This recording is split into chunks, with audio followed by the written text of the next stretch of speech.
On est presque à la moitié de 2026. Tu peux changer encore toute ton année aujourd'hui. T'as 30 jours, là, le mois de mai, tu peux changer ta vie. Et tu peux arriver à la moitié de l'année en faisant comme si ça faisait déjà 6 mois que t'avais tryhard. Le premier point, c'est le truc le plus important, c'est ton sommeil. Il faut que tu dormes. Il faut que ce soit ta priorité numéro 1 devant tous tes projets, devant tout le sport que tu peux faire. Si tu n'as pas de sommeil, tu pourras pas apprendre, tu pourras pas devenir meilleur, tu pourras pas prendre du muscle, tu pourras pas être rationnel, etc., etc. C'est le plus important, d'accord? S'il y a un point sur lequel il faut que tu te concentres, c'est ton sommeil. Il faut que tu dormes entre 7h et 9h par nuit, en gros tout le temps aux mêmes heures. Deuxième point, va faire du sport. Je te demande pas de faire du sport comme tous les influenceurs, de te la buter, de faire un marathon ou un ultra-marathon, on s'en bat les couilles. Ce qui compte, c'est que tu fasses un tout petit peu de sport chaque jour. Ça peut être juste courir 10 minutes ou faire 50 pompes, c'est déjà assez. Parce que malheureusement, c'est pas en un mois que tu pourras récupérer le physique prime que t'avais quand tu faisais des pompes tout le temps. Le but, c'est de faire du sport pour se sentir mieux, c'est tout. Troisième point, les cours. On arrive à la fin d'année, c'est bientôt les examens, tu peux te dire que c'est foutu et que tu pourras plus jamais avoir de bonnes notes.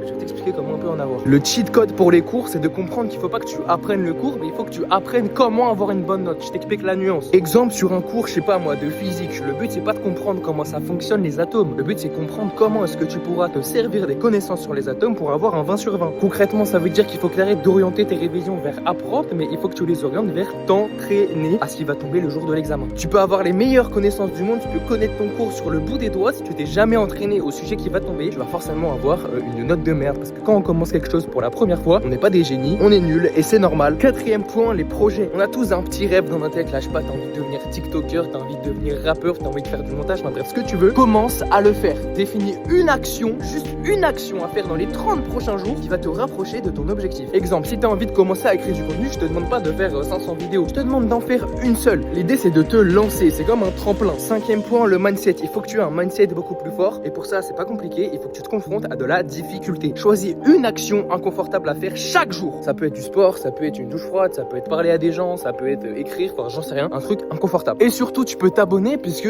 d'ici en gros une semaine, je sors sur ma chaîne YouTube une vidéo pour apprendre à glow up avant l'été. Ce serait cool quand même de voir ces vidéos.